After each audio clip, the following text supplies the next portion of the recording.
Hi everyone. When was the last time that you ordered food from Swiggy or a Zomato or one of your favorite food delivery apps? I know I ordered it last night and had an incredibly tasty meal while relaxing on my sofa. See, over the last 5 to 6 years, ordering in has become so convenient and it has become so much more easier that it's almost ubiquitous. In India alone, more than 100 million orders are delivered every single month.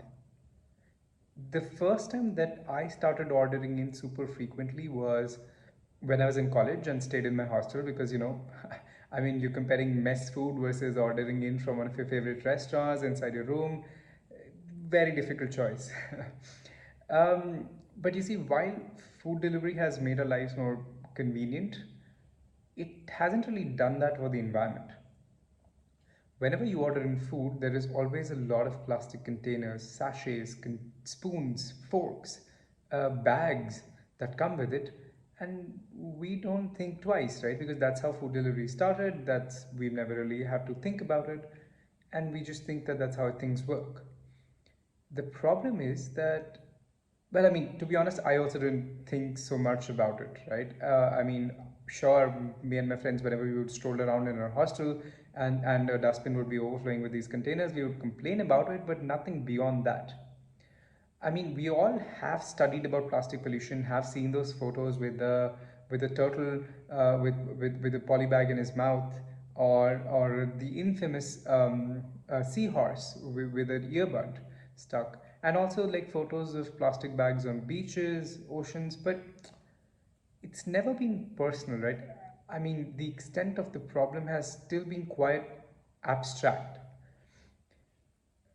It was for me as well until one day when I remember this very vividly that me and my friends had gone out to a place in Kharagpur outside of the campus to eat. And when we were coming back, we saw this huge pile of containers, like almost like a dump site. And there was this guy, they're doing something with those containers, trying to clean them or something. Um, and it was very similar to the pile of containers that I saw inside the hostel, right? With at the dustbin, just with just a larger dustbin.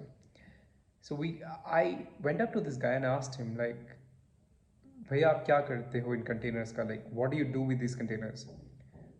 His name was Ramu, and he said that these containers don't really fetch a lot of value from him from recyclers. He was a waste collector. He said that these containers don't really fetch a lot of value from him from recyclers, so he usually ends up burning them or landfilling them. He said burning plastic containers.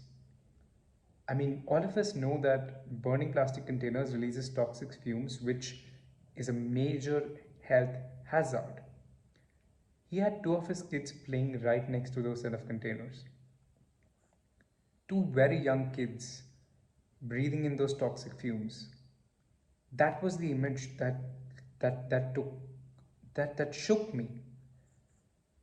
I It sort of triggered something within me, right? I felt super disgusted with myself that I was here consuming these single-use plastic containers, enjoying my life, making it more convenient, and contributing to a problem which is harming everyone, animals, environment, humans, right? The problem had suddenly become so real. Over 60 million tons of single-use plastic is dumped just because of the food delivery industry in India every single month. 60 million tons sounds like a lot, but let me help you visualize it. If you were to stack all the containers delivered in India over the course of a year, just on one on top of another, they would be as high as two Eiffel Towers. And in every 5 minutes, more than 50,000 containers would be delivered and probably landfilled or burnt. Very recently, there was a new term that came up called plasticenta. Basically, there was the first evidence of microplastics in human placenta. We are already at that stage that microplastics are so much spread out so much across our environment, our oceans, they are in our food chain, and they are being passed on to unborns. After reading all these data points, I realized that I was contributing to a problem which was creating so much damage to not just Ramu's family or his kids, but to everyone and everything around me. And at that point, I did not feel like I have an option. I felt like I had to do something. So, me and a couple of my friends, we were all motivated by this. We didn't want to continue contributing to this problem. So we were like, you know what, we're smart chaps. We'll try figure out something. And the first obvious solution was that why don't you replace these plastic containers with a plastic or a cardboard container? I mean, we've all read that plastic is better for the environment. Why not? It's a very simple solution. Problem solved. We went to a few restaurant owners in the campus and outside the campus, and we asked them, you know, like, why don't you use plastic containers? Why don't you try them out? We'll sponsor it. I still remember this guy, this restaurant owner. His name was Asim Da. We used to call him. He said that, you know, he firstly laughed at us, and then he said that, you know what, I'll give you this paneer gravy, and you take your cardboard or paper container and put the paneer gravy in it and see what happens. I'm like, sure. And within a few minutes, the paper had started soaking in the paneer gravy.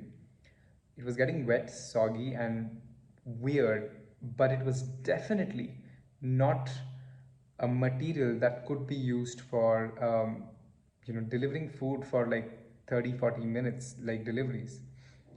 So we were disheartened. Um, but what we realized was that we are in an IIT, and there are professors around to study materials. So why don't we go to them with this problem? What we learned from the professors was, in one word, ironic. They told us that plastics uh, are one of the best inventions. Plastic is one of the best inventions in humankind. Ironic, right? He explained it to us that the material that plastic was designed in such a way to overcome all the inefficiencies that existed in naturally occurring products. It's lightweight, it's cheap, it's insulating, it's leak proof, and 100 other qualities in all sorts of shapes and sizes and forms that no other material could match. And and yeah, we couldn't argue because what he was saying made sense. So we went back to the drawing board, and this is when we realized quite a lot of things, and to summarize them, right? One, plastic is genuinely one of the best inventions in the humankind. There's no argument against it. But it's not plastic that's the problem. It's the way that you and I handle it in a linear fashion, that is in a take, make, dispose model. We don't reuse it, we take it and throw it away. And the problem is that plastic is not biodegradable. It, like, if you were to drop it in a soil or in a marine environment, the bacteria or microorganisms will not be able to break it down into carbon dioxide or any other naturally occurring element, which is why there are microplastic residues left behind. And these microplastics are the core of every single plastic related problem that we keep talking about. But then I was like, why does it end up in landfills, or why is it not collected? I mean, we've all heard of recycling. Unfortunately, most of the plastic that's been ever produced has not been recycled. To give you some facts, 9%, only 9% of the total plastic amount that's ever been produced, like since for the last, what, 50, 70 years, has been recycled. And even today, only 14% of plastic is even collected for recycling. Imagine 8 football fields tightly packed with your beverage plastic bottles. That is the amount, that is equivalent to the amount of plastic beverage bottles that are discarded in the US every 5 minutes. Now imagine a line of plastic water bottles going around our planet Earth 5 times. That is equivalent to the number of plastic bottles discarded every week in the US for just water. So the problem is huge, and most of it is not even collected back. It's just disposed. And if you are as optimistic as I was, thinking that at least 14% gets collected and you're not wasting everything, something is better than nothing. All the plastics that do get recycled, right, which is definitely not 14% and is less than that, they are mostly recycled into lower value applications. So essentially, when you're recycling a high value item like a PET bottle, which is used to make your Coke, Pepsi, beverage drinking bottles, they would be converted into fibers for carpet or a bench. And after they've outlived their use as a bench or a carpet fiber, they would then be landfilled or burnt. This is the case with PET, which is collected worldwide because it is one of the most valuable types of plastics. Imagine what happens with other types of plastics like polybags or these lightweighted food containers. It's extremely difficult to recycle these plastics.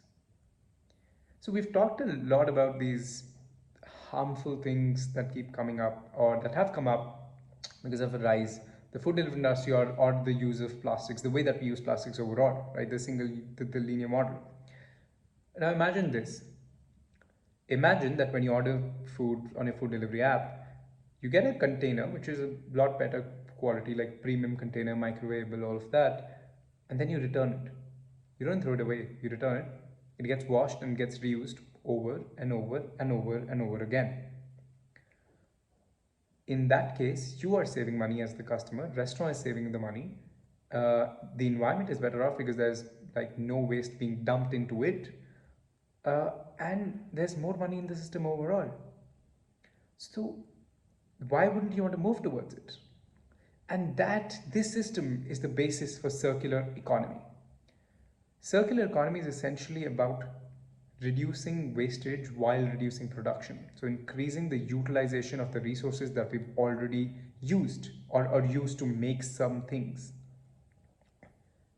Indians or the culture in India has always had sustainability as one of its core items.